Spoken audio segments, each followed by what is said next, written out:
because of the chemical alteration that clever chemists applied to testosterone to make Boldenone, then later Dianabol, there is an alteration to the A ring. That alteration makes it more resistant, not totally resistant, more resistant to the aromatase enzyme. Therefore, less estrogen is produced per unit molecule. Boldenone possesses that same change. So right out of the gate, not before we even talk about Boldenone being anti-estrogen, we need to talk about the fact that it is not the same level of supplier of estrogen. What's up, guys? Welcome back to the podcast with Dave Crosland. I'm Scott McNally, and we are joined by special guest Broderick Chavez. Broderick, thank you for joining us today, man. Thank you both for inviting me. I appreciate it. It's interesting. Our listeners will be happy to know Dave actually does have a friend. He wasn't just pretending. Dave has a friend. Dave? Well, it definitely ain't you, Scott, is it? No, you made that very clear. Believe me. It's interesting you would mention that. I was just speaking to Daniel Pecking. Totally okay if you don't know who that is, but he has a podcast which he and I together have done 30, 35 episodes. And I remarked to him, and this was not exaggerating, probably 15 minutes ago, that the only person I've spoken to more than he is Mr. Crosland. Dave and I had just actually recorded our 70th episode of the PED podcast, which is cheeky short for Performance Enhancing Discussion. Where can people find that? The Team Evil GSB member site in total, and I think there's some episodes out on YouTube and some on Dave's website. Hell yeah. Well, guys, all of our programming, it's brought to you by evalbloodanalysis.com. You can get your lab work done by Dave if you're in the UK. And we are brought to you by Strom Sports Nutrition. For all those of you in the UK, you guys can get some great and health and performance supplements there. Of course, truenutrition.com. Use our code THINK for those of you in the US. We've got a lot of great third-party, high-quality tested high-quality products. That's what I was trying to say. And, of course, thank you to everybody from Patreon. I think we have some Patreon questions today. We're going to get like a little bit of background on Broderick and everything he does, and then we're going to do the same thing we always do. We're going to answer everybody's listener questions. And by the way, if you guys are new to our content, let me encourage you to subscribe and hit the bell. We have several shows that come out each week. So, Broderick, tell us a little bit about your background. I've heard your name working with various people as an educator as well. I've watched a lot of your stuff over the years and listened to what you've had to say. Where did all this come from? How did you get started with everything?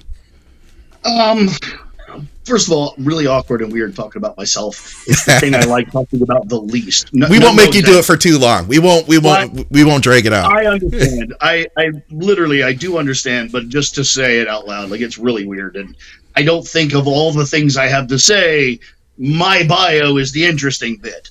But I'll give you the real bullet points. First and foremost, I did not stumble into this. I didn't fall into this. It literally hit me like a lightning bolt. I was a little child, and I do mean a child, and I saw on television, which, long twisted story, I lived douchey to say, but underprivileged type childhood. TV was very novel to me. So when I saw it, it had a pretty big impact, whether it was music or comedy or whatever. It kind of had an impact because I wasn't exposed to it night and day. Just so happened this particular day was a TV show called The Wide World of Sports. It was for non-Americans, not a million years old. It probably means nothing, but it was sort of the equivalent of a recorded syndicated sports center. Yeah, and they were playing excerpts from the 1972 Olympic Games. Vasily Alexia, Ken Patera, Serge Redding. And I don't know why, but it just struck me like lightning. I was like, what the fuck is that? What is going on? And I rounded up all the adults, and I was like, what's going on here? Yeah. That's a job? I literally remember saying that. I was like, that's a job. And everyone's like, yeah, they're professional athletes. Never mind the fact that it was Olympics and they weren't. But the concept that you could do a thing for money and accolades to be on TV, like, it fucking just slayed me. Yeah. And from that moment forward, just not a question, from that moment forward, every single day of my life, I asked whatever adult was around me, Can I lift weight? Can I start my job? I need to start my job. And, they kind of, oh, good kid, pat you on the head, go away, kid. And I was probably 5 or 6 years old when this happened. At 10, my grandmother finally acquiesced and bought me a gift certificate to a gym. Christmas Day, 1981. I was 10 years old. Yeah. And I pulled this gift certificate out of my Christmas stocking and literally ran right then down the fucking street to that gym. And just by chance, the owner was in there training. And I'm beating on the door, the idiot child. He let me in, and I did high bar squats on Christmas Day, 1981. No kidding. And they let you train there, huh? To kind of tie it together, just to kind of give you an idea of what ship this launched. First time I'm ever in a squat rack. I knew the concept, but I'd never physically done it. I shoulder to bar, I step back, I unrack, and I'm looking, instead of like modern gyms, not a mirror, but a poster of Ken Patera, kind of askew.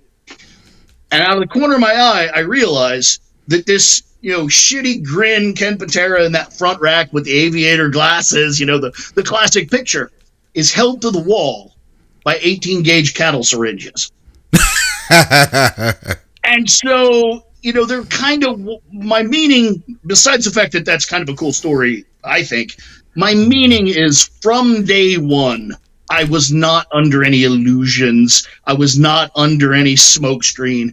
I knew exactly which end of which pool I had fallen into. Yeah. And to run with that analogy, I learned to swim. I did not drown. I learned to swim. And that was the launch.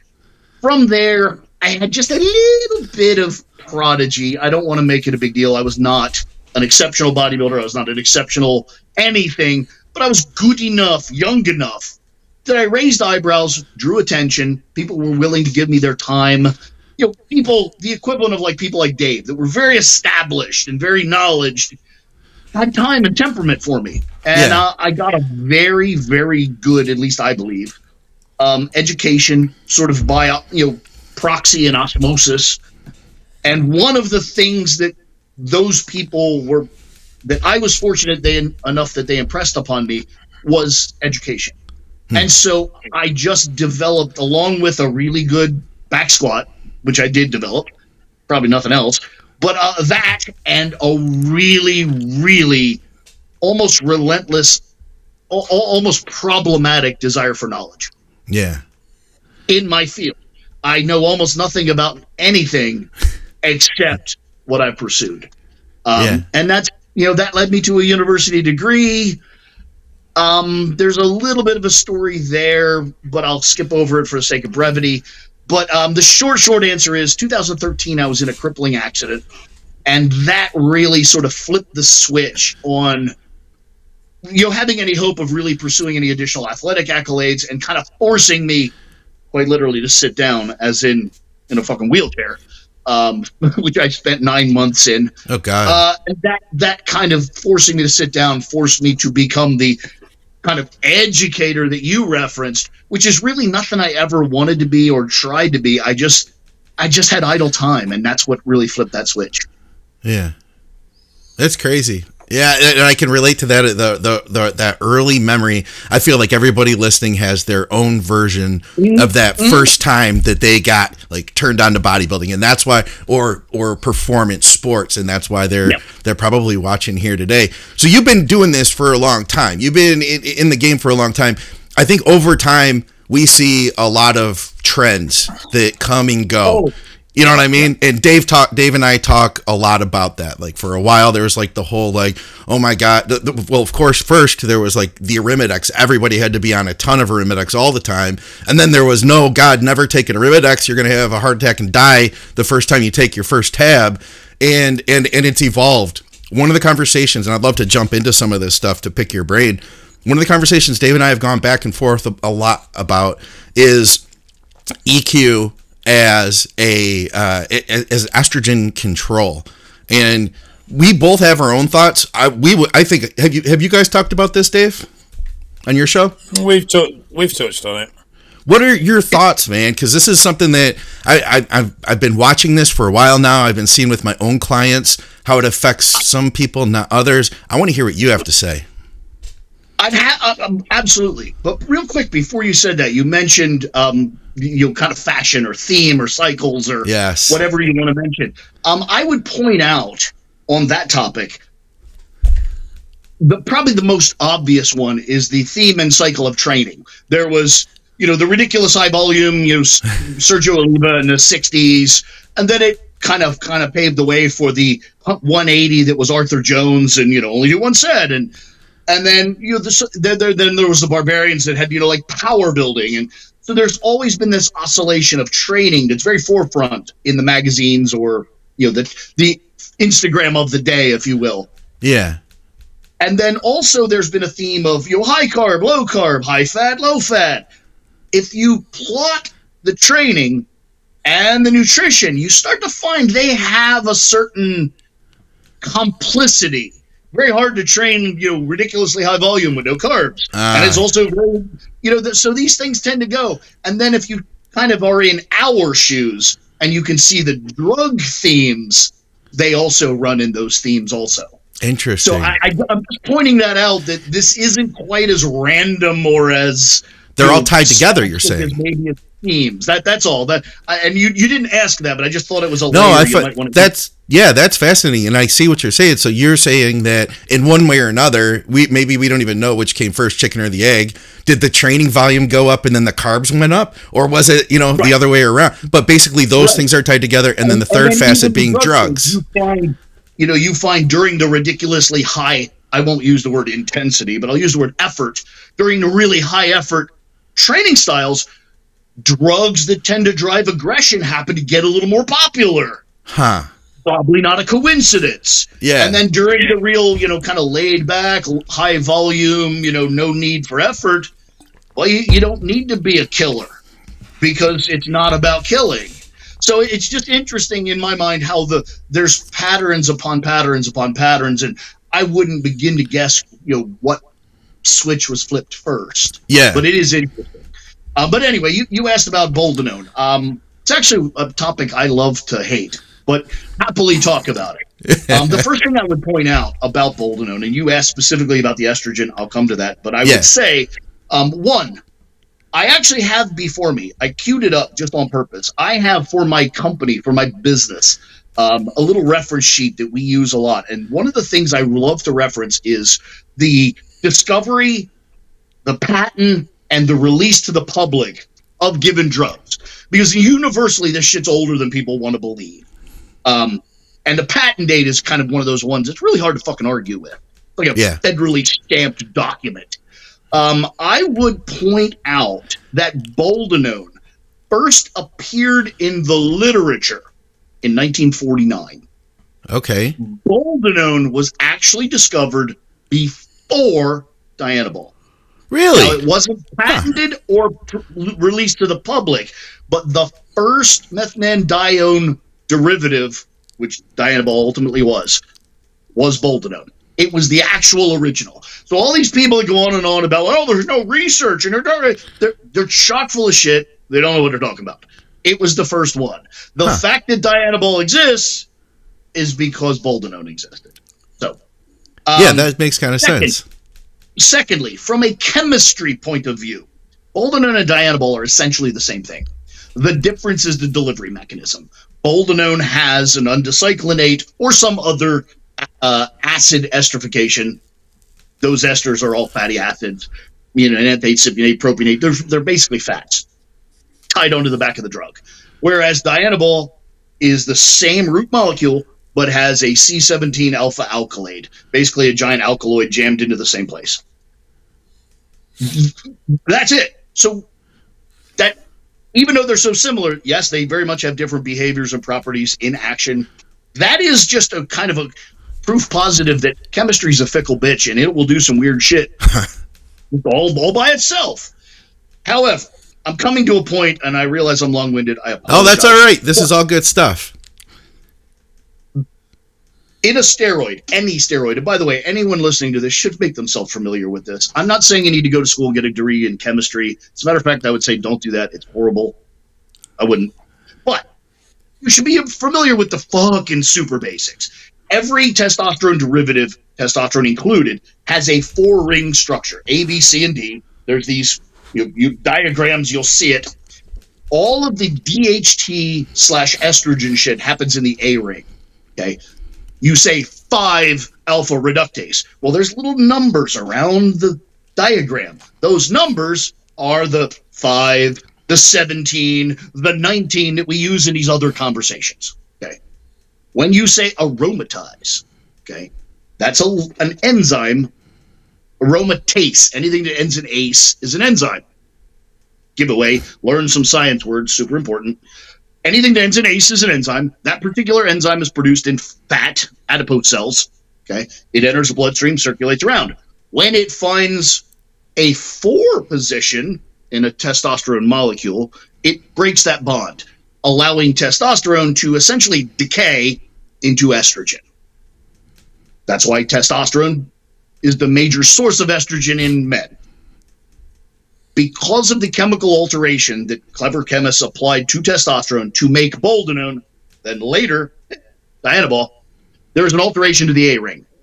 That alteration makes it more resistant, not totally resistant, more resistant to the aromatase enzyme. Therefore, less estrogen is produced per unit molecule. Boldenone possesses that same change. So right out of the gate, not before we even talk about Boldenone being anti-estrogen, we need to talk about the fact that it is not the same level of supplier of estrogen. Yeah. So right out of the gate, were you to remove testosterone, add Boldenone, your estrogen would go down because the raw material is going down. Yeah.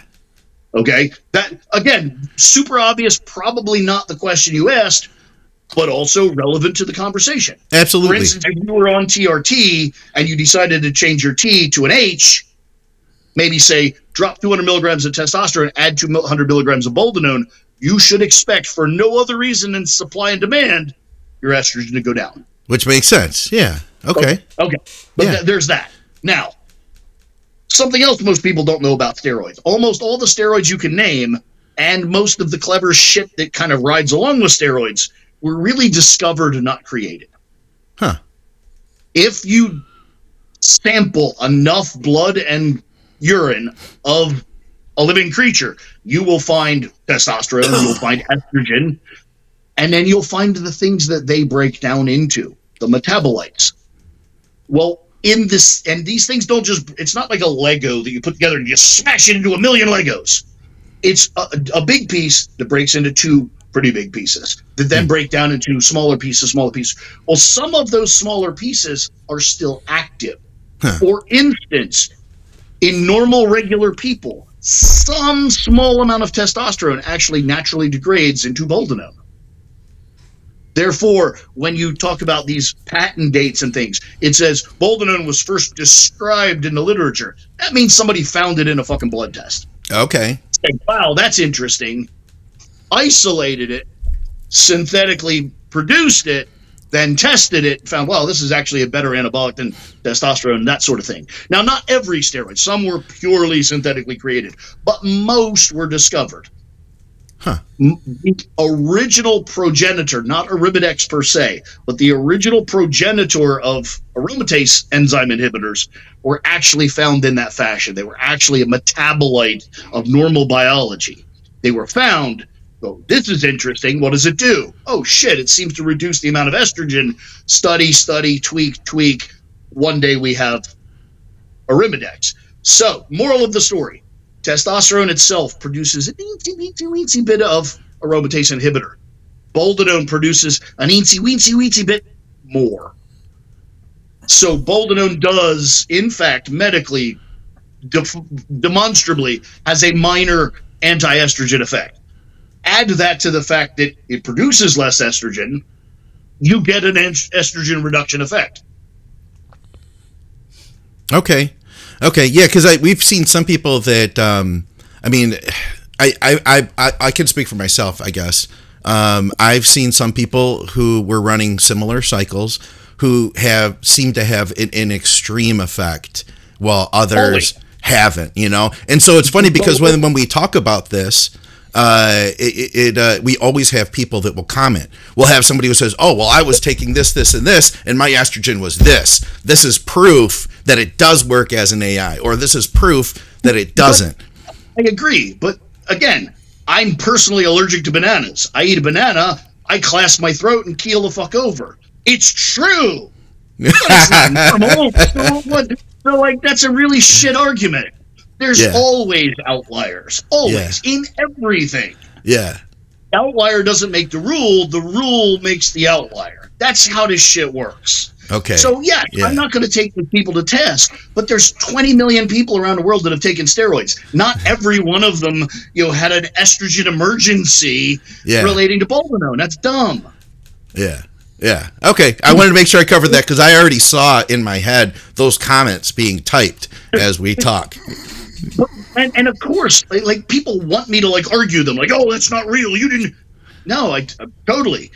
But I'd also say there's a list considerably longer of people that have used, enjoyed, and had a wonderful time on Boldenone. Just like Trenbolone. I know loads of people that Trenbolone's awesome. They love it. They sing songs about it. I know other people that go to jail over Trenbolone. So obviously, responses aren't universally equivalent. Yeah. It's just.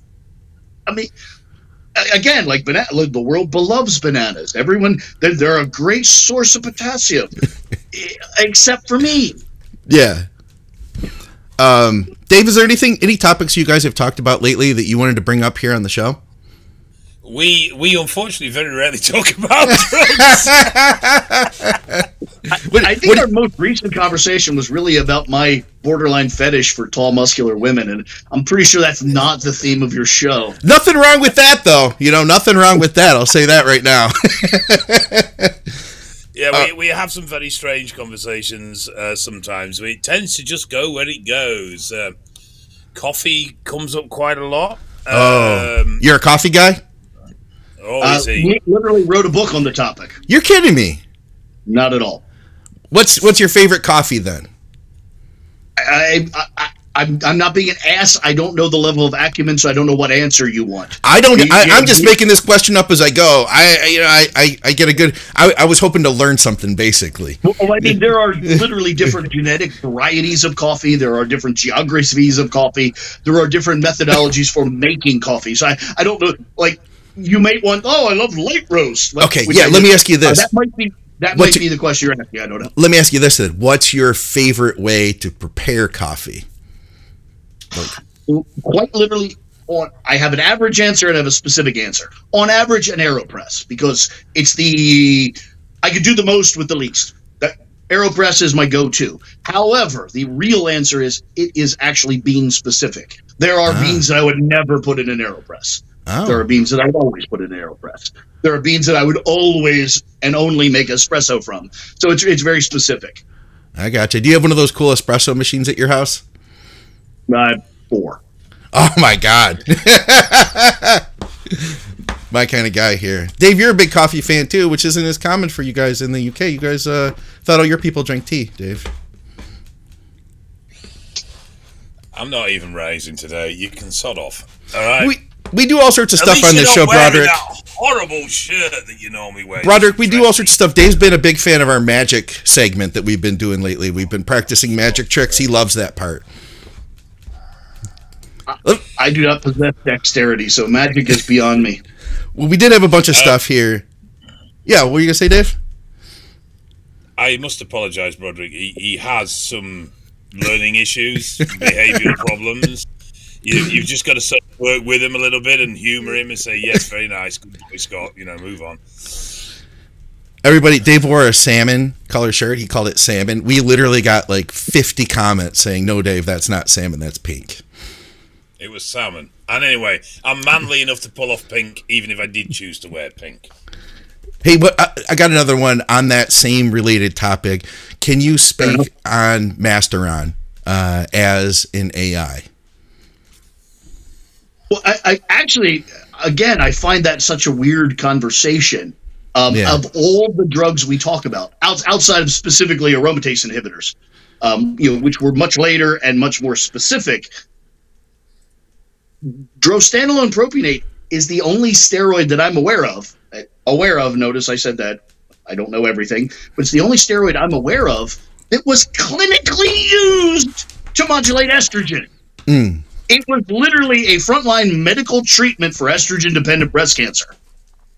Like if you go to the Wikipedia page, it literally says anabolic steroid used in breast cancer. It's right fucking there. Like, it's the only one that I'm aware of. So, yeah, it does that. Like, that story's older than I am. I was born in 1971. Drostanolone hit the market in 1961. That's an old story. I don't know why we're still bringing it up. Oh, I know, but it's like the most popular topic in the world right now. It's as if it were just discovered in the last, 4 years or something like that. Yeah, no. A lot of this shit comes because someone discovers a paper that was written 30 years ago that nobody is currently talking about, throws it out there, and then goes, oh, look, new proof. It's like, animate, that was written 35, 40 years ago. Yeah. But a lot of this is driven by that. You'll get people that they'll be thinking about, and they find some papers that have been around for decades, and then all of a sudden it's pushed into the community as new information, this brand new discovery, and it's like, well, a lot of this stuff is actually quite well documented and quite well known. It's just never been applied. It's just not applied in our circumstances because the research doesn't go there. Please finish. I'm sorry.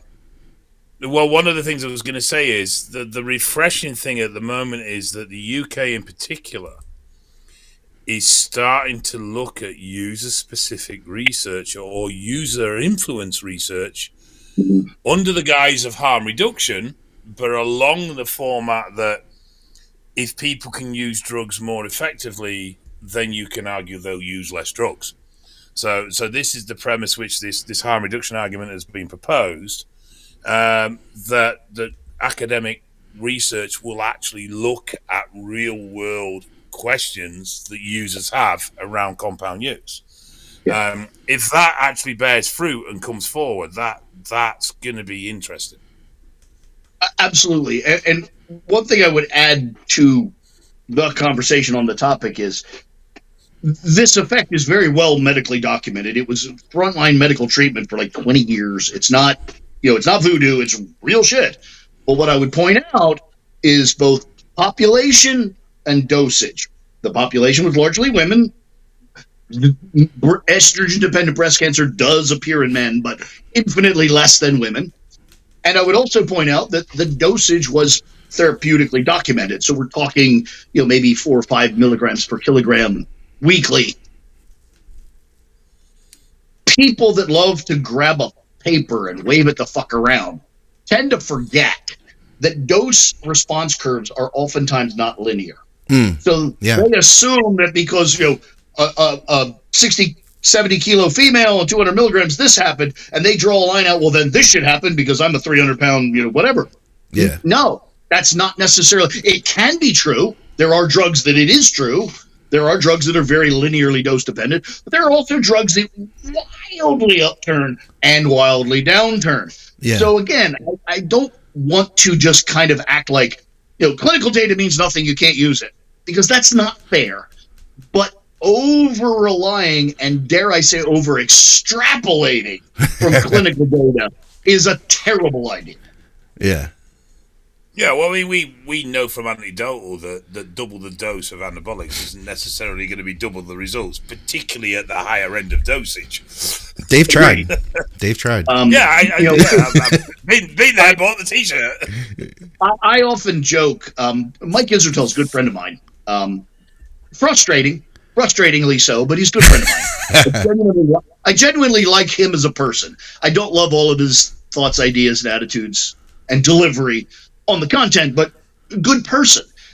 Strangely, I can like a person and not like every single thought in their head. That, again, seems to be confusing to some, but that's a real thing. That used to be the way things were. We could still get along, even though we might not agree on everything. I know so many people that believe in an invisible man in the sky that keeps hash marks how many times they masturbate. Like, I think that's stupid, but it doesn't make me immediately just like cast off the person and never talk to them. Like, you know. Anyway, I joke to Israel regularly that he should campaign on a platform of anyone who wants to be evidence-based should have to wear a fucking sticker on their head describing exactly what they'll accept as evidence. Yeah. You know, so you know how to interact with them. He doesn't find that nearly as funny as I do, but I fucking howl, you know, every time I say it. I really think I'm clever when I say that. Yeah. He not so much. People always want to prove they're right. They don't want, you know, that's their primary goal, is that they're right, not that they're effective. You know, a lot of this comes from, not everybody, but I mean, a lot of this comes from people that are just interested in proving they're right, not whether what they're saying is going to have any benefit, positivity, or whatever. It's just, no, I'm going to be right at all costs. I have to be right, rather than, you know what, this is what I think. If I'm wrong, well, I'm wrong, but, you know, let's move forward from there. Dave, point of fact, I don't approach it from the I have to be right. I approach it from, if I'm going to open my mouth, I think I'm right. Yeah. There's that. But just public disclaimer, I'm wrong all the fucking time. It happens so often. Like I think one of the things is when we get on is because we will have different opinions, but we're both completely open-minded to the fact that we could be wrong as hell. But right, both totally believe we're right, but totally could be wrong. Yeah, and we're very accepting of that. And you will listen to a valid argument and you will consider it in its entirety and then turn around and go, no, you're wrong, I'm still right. But no, you know, whereas a lot of people in this industry don't have that capability. No. They have to be right at all costs. Well, and then once they're wrong on one thing, Dave, it's like now you're wrong on everything. Because you made that one mistake, you know, now we figured this out. Yeah, then you're This is a learning curve with a lot of this, because one, we've just discussed, we don't have the specific research. We're taking research from other areas, and sometimes it can translate very well, and sometimes we are really trying to stick a square pin in a round hole because it don't fit like shit in any way. But it's all we've got. It's all we've got. So yeah, it's there are plenty of absolutes within this. You know, the methods, the mechanisms of what drugs do are very absolute, but the reaction of an individual to those mechanisms, I'm not saying that word very well today for some reason. We still love you, Dave. Can vary massively. They can be hugely differently impacted in an individual, but you know, does test aromatase to estrogen? Yes, they always will, but your individual sensitivity to that is based on a lot of personal factors, including the level of body fat. Yeah. That is, I think, the biggest thing that the casual non-scientist, and maybe even a fair share of scientists, really fail to recognize is how similar everyone is, but in momentarily wildly different conditions. And that has, I mean, even within your, like to Dave's point, I keep pointing the wrong way because the camera's fucking with me. I'm about to point that way to point at Dave, even though he's on the other side of the screen to me. For instance, you know, you might momentarily, I'll use some dipshit bro science language. You might momentarily like balance your estrogen, and the amount of testosterone is creating an acceptable amount of estrogen right now. But literally, a change in training volume, a change in training load, a change in diet, a change in body fat percentage, and that's suddenly wrong now. Yeah. So this idea that like there are universal corrects are not correct. It's all a strategy. It's all a method. It's not a right answer. It literally cannot be. Yeah, I like that.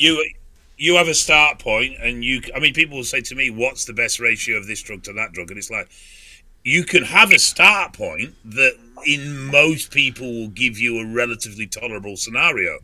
But depending on you, where you are and what you're doing, that can screw up. I had a conversation this morning about a gentleman that had been away on holiday for a week. Everything was fine. Spent a week on the booze, and now he's got to mess with estrogen. And it's like, well, yes, but you've changed everything with that alcohol, so you need to let that settle before, if you're not going to test, you need to let that settle before you can assess the scenario, because you've got an artificial influence in there that screwed everything up.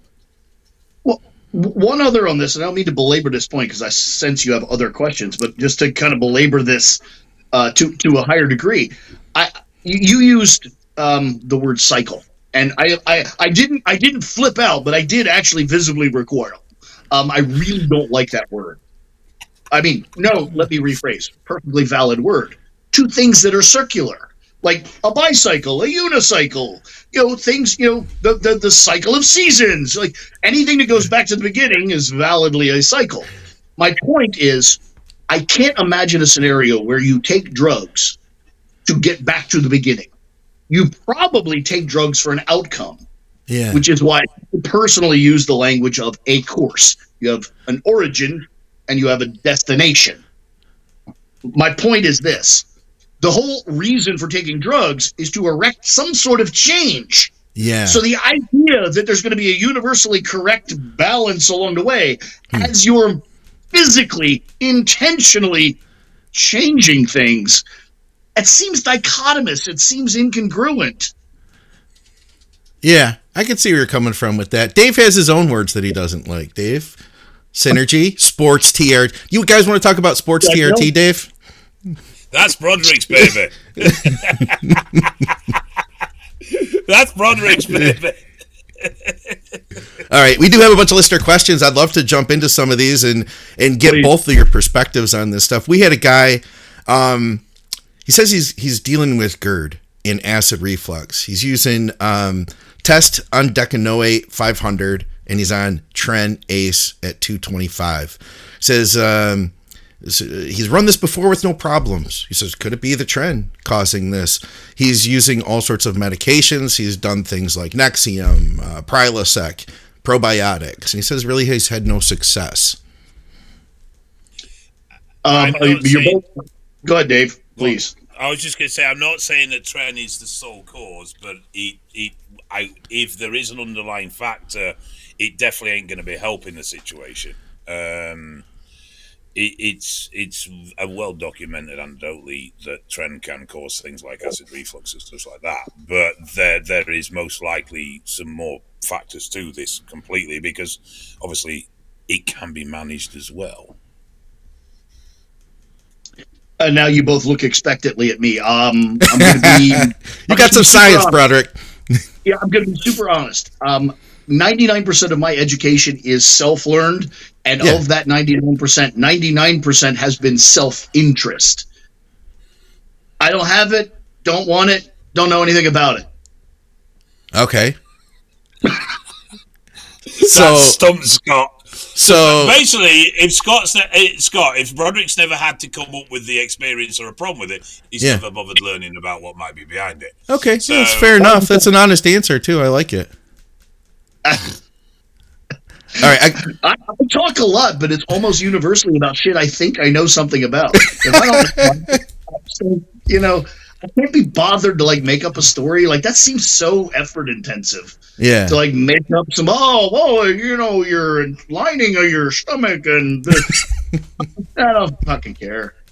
All right, we got one on a training split. So this guy's working out. What has he got? Says he started a 4-on 4-off shift with work, 12 hours a day. How would we structure a training split for somebody in this situation? Train the 4 days, you're off. Yeah? Yeah, if you can't fit it in other days, you're not. At the end of the day, it's not his career, it's not paying his bills. I'd just train the 4 days you're off, and if you need to take a 4-day rest after that period because you physically cannot train or you physically don't have the time, then that's the situation. Yeah. If you have the time, I usually find that when people have commitments, training first thing in the morning is the only way they're going to actually dedicate themselves to doing it, because it's done, it's out of the way, and they get on with the day. but do something. I 100% agree with Dave. Ultimately, always the best answer is the best worst answer you're able to generate at the time. So if that is what's available to you, then it's obviously the best answer. I would addendum that with this. I sincerely, and literally when I say sincerely, I mean fucking sincerely. Like, I wrote a goddamn book about it. I sincerely think that people wildly overvalue training methodology. Just go to the fucking gym, lift some shit, put it back down, get sore, get tired, eat, sleep, get not sore, get tired, refucking-peat. I think that people spend enormous amounts of mental masturbation dreaming up goofy shit that just doesn't really have any impact in the real world. Can you see, Scott, where me and Broderick have very different opinions about certain subjects? I was just trying to figure out how you and Mike Isertel were friends after making that statement. I know about drugs. He needed to know about drugs. Yeah. No, that's the entry point. Like, it was initially a marriage of necessity. Yeah, that makes sense. Again, I could put all kinds of touchy-feely happiness on it, but that's your entry point right there. Hey, I think most friendships. I don't know why it makes me think of prostitution, but it's kind of like prostitutes. Like, you're like, I'm not really a good person. Just kind of like, yeah, but I needed this. Dave, did we do that question about supplements for the porn industry? I've no idea. Oh, Brod, did the anabolic scientist get in touch with you? Will? So many more times than I can dream. Yeah. Yeah. Oh, yeah. It's a long cover, and there's no short conversations with Will. Welcome to my life, sir. But he was specifically chasing you about a client that. No, probably not. I think the words people use is distant, aloof, dickish. Those type of things. You mean you're just avoiding the conversation? Yeah. Totally. All right. We had one about injecting directly into a legging body part. If you're using anything that's like fast acting, he mentions test suspension. Will that make any difference? It probably depends on what he means. If you inject androgens into a muscle, will those androgens somehow magically work better right there? No, that's kind of silly. That would mean every bodybuilder would have like one gigantic glute. Kind of doesn't work that way. You can put that under the evidence for evidence-based. Like, it's kind of anecdotal. However, during the synthol site injection craze, we did come to the realization that local inflammation brought on by the way, injecting anything, whether it's sterile oil or long, short, really short-acting drugs, causes local inflammation. Inflammation itself is a significant part of the anabolic process, as is scar tissue, and scar tissue, newsflash, does take up fucking space. It appears that you can, in fact, alter the cross-sectional area of a muscle, possibly permanently, by site injecting. It comes down to what you pedantically want to refer to as progress or growth. That changes the conversation radically. But if your only issue is a photograph or a tape measure, yeah, it looks like it does have some actual relevance. Now, for some reason, in the back of my head, I think I've seen a study, and I'm not waving a paper here, I just actually want your genuine opinion on this, that suggested that there was the potential of a slightly elevated level of androgens within an injection area due to some physical cleaving from the ester of the injection process within that muscle. Yes, and I've even seen some papers that suggest there might be transient local elevations in intramuscular IGF. Yes, but it's kind of one of those things where the difference between does it happen and does it matter makes it a non-issue. Yeah, I mean, I would have thought that the real world impact would be so insignificant that you're not really going to see anything from it. But I was just curious as to whether the science actually stacked. And by the way, talking about in the beginning of this conversation, we talked about the cycles of things. Right word. This, the site injection, depending on your entry point into the world of bodybuilding, you might think the site injection began with, for instance, Dave Crosland under construction, locally injecting. Or if you're a little older, you might think it was the muscular development name momentarily escapes me. Valentino. Valentino, exactly. I even know the guy. Shame I can't remember his name. I apologize. If you're older yet, you might think it was Manfred Herbal. And I'm just pointing out that this shit just keeps recycling. There's not a lot of new ideas. There's just the latest idea. And if you go back to lore 80s and even 70s, there's talk of people injecting their calves in desperate hopes of improving their calves. I remember Bill Grant telling me that he was doing calf injections in the 1970s. No kidding. And I suspect, to be all due respect to him, great guy, but I doubt he thought of it. It probably was an idea that already existed.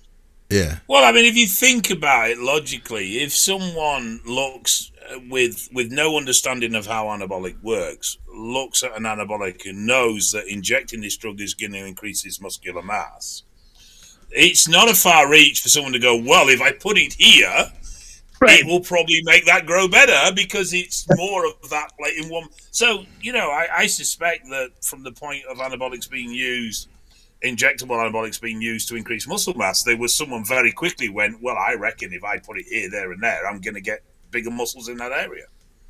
100%. 100%, I think. When did you start your first cycle, Broderick? Age 16. Okay, what year was that then? 1987. 87. So what kind of gear was around that? Was that like all pharmaceutical stuff from the pharmacy still, or what did you guys get back then? See, here's again why it's hard to have a conversation with me, because of the very interesting path that I've taken, I've lived in rarefied air almost from the beginning. I had very, very high quality pharmaceutical, testosterone, primobolan, etc. Is that what everyone else was doing? I really couldn't say. I don't know. And don't know. What was that cycle? The first one you did? I have it written down. I have a journal from everything I've ever done, fucking ever. But just briefly, I remember it was very relatively low. Actually, I believe it was so low as to even not begin with testosterone. But it was 10 or 12 weeks, primobolan, first handful of weeks, then an introduction of testosterone vaguely around the point of suppression, and then testosterone, primobolan to the crescendo. And I think I even did like a little taper at the end. Okay. At the time, I was very associated with and influenced by Dr. Fred Hatfield. So most of my thinking came from there. Okay. And if you could go back with everything you know now, what would you tell yourself? If you run into yourself, you see you over there, doing the high bar squat, and you see that twinkle in your eye that says, oh, that kid's going to get on some gear down the road. What's the one, like, if you could tell yourself one thing, what would it be? Unfortunately, it's not very family friendly and not really, quote, the message I want to get out. But quite literally, I was too cautious too long. I would have done more sooner. I had, again, for all the best reasons, I had a very high level of caution and concern and gradual. And unfortunately, what that meant is I paid all of the price and only got some of the benefits. Yeah. If I had known how truly benign steroids really were, and also kind of how much runway I really had in terms of health and age and those sort of things, I would have done more sooner. Yeah. Not an exaggeration. I have children. They hear me say these sorts of things. Now also, I should quantify that with, you asked me when I did my first course. Notice I didn't say so. Oh, yeah. Just after my birthday, 1987. So mid-November 1987. In concurrence with doing said first course, I literally, again, not figuratively, not a tale, this happened. I looked in a bathroom mirror and spoke to myself in the third person.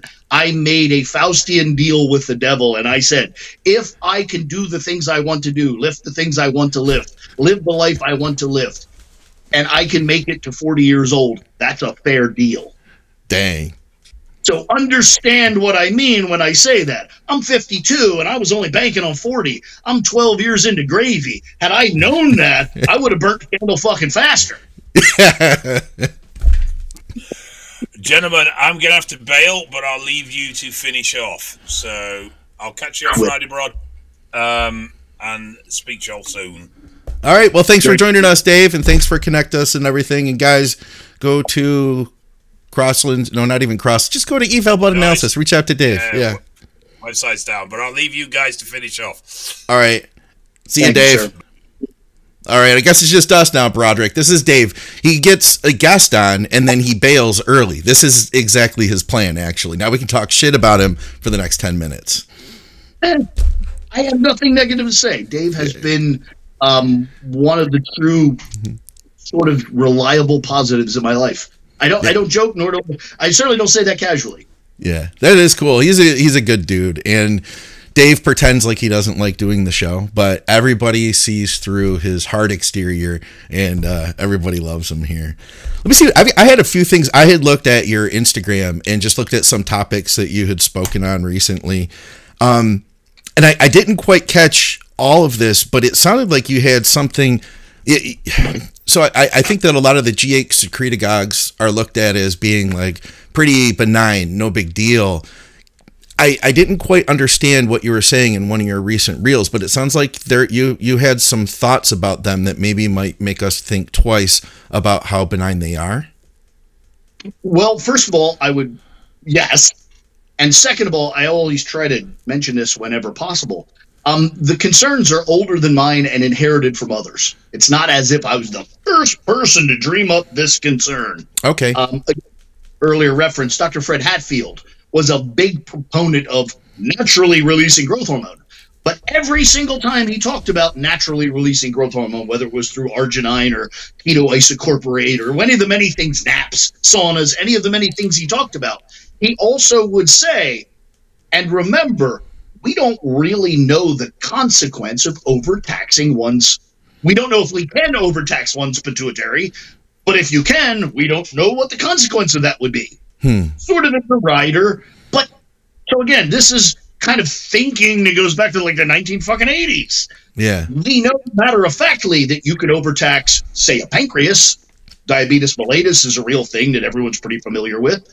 We know that organs can't. We know what hypothyroidism is. We know that organs can be taxed to the point of problem. I don't believe anyone's found that with their pituitary. I don't know that anyone's identified it, but it's weird to think that it would be immune to the risk. Yeah. Yeah, that makes sense. Day of drugs that play very specifically on that button. It's possible you could, like a little kid with a toy that makes noise, it's possible you could push that button so many times that it don't make noise no more. Yeah. I'm pointing that out as an option, as a thought. Literally, just be aware. Pay attention. This shit's all connected. It's not this thing like I'm universally right and everyone should pay attention to me. I'm just saying, like, that seems like a valid thought to pose. No more. Yeah, it gets kind of scary when you hear some of the compounds out there that people they think it's an all good. That some things like there's no potential wrong. I mean, even reason I bring that up is there are, again, I won't throw them under the bus, but there are some internet celebrities, quite literally celebrities, that are seemingly operating under the natural fallacy. The fact that it's more natural than a drug, it's somehow way safer than a drug. Yeah. That's not a real thing. That's just really, arsenic's natural. Plutonium is natural. They're not safe. Yeah. Ask Madam Ch. Natural and safe are not connected. Yeah. Lions are natural. I ain't getting in a cage with one. What about what about this? So, we started out talking about kind of the cyclical thing that we see happening in bodybuilding. Every 5 years, every 10 years, we see these shifts. It's interesting because I've been around long enough now that I can see those evolutions occur. what do you think people are missing right now? And I'm talking about like as a group of people that are in bodybuilding. I don't know. I don't know people right now. I don't know people much right now. No. You get. I'm going to ask. I'm just literally. I'm not connected to people, and now I don't. I got nothing for you. Okay, I feel like we are, because we get the questions. You know what I mean? We're constantly getting questions from people. I understand that, and which means quite literally you are infinitely more connected to now than I am. I get that all the time. Like people, I'll do a Q&A, and people will be like, "Why does so and so say whatever?" I'm like, I don't fucking. How would I fucking know what anyone thinks? I'm not sure anyone does. Like I don't know. Like you, like I don't understand. I don't even understand that as a vein of questioning. Yeah. You know what I mean? Like that'd be like asking the world's greatest physicist, like, why do dumb people not understand quantum mechanics? How would he know? Yeah, though I'll tell you what I see. I see that everybody, for instance, now is in the last few years, just to share one with you in the audience, I feel like everybody has really gotten into the real high intensity training, top set, back off set.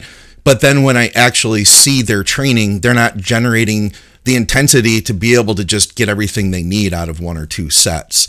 So I think that there's been a little bit of a disconnect from listening to what Jordan Peters is doing and then trying to apply his workouts, wearing the same clothes, feeling like you're eating the same foods, taking the same gear, and feeling like you're doing the right things.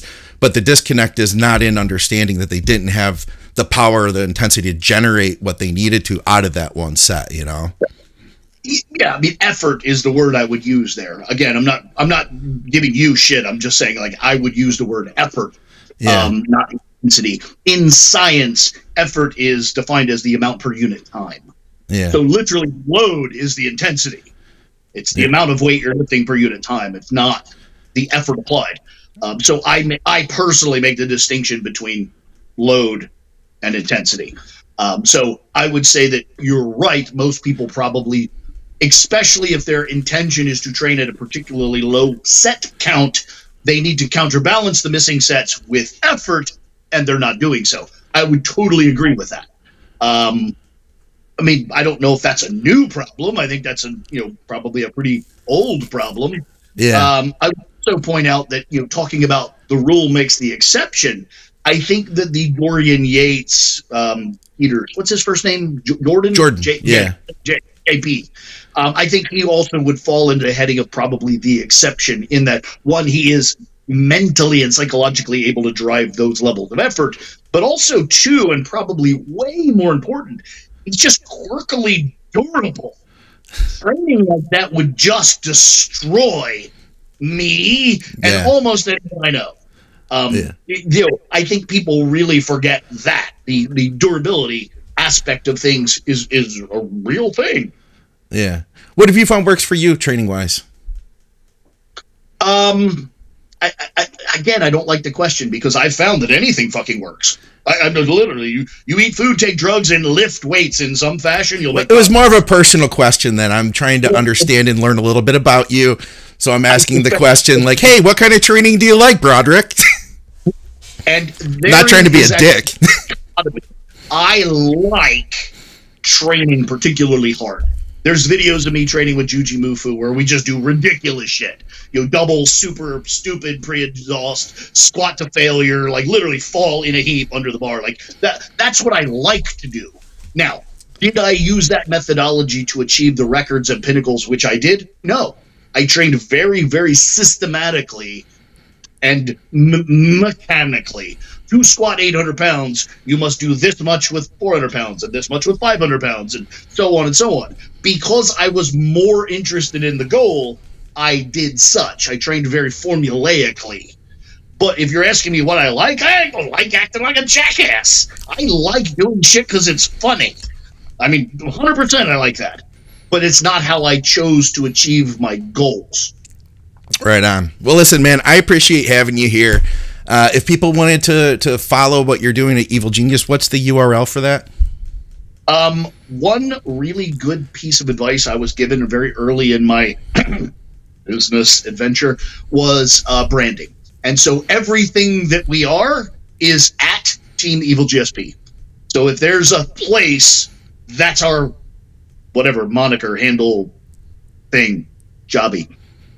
Perfect. So they can find the website through all your social media and all that then. Correct. All right. Awesome, man. Team Evil GSP. Well, I appreciate you hanging with us, and I'll be sure to put links below so that anybody who hadn't already heard, I'm sure they have, they can follow along with everything you're doing.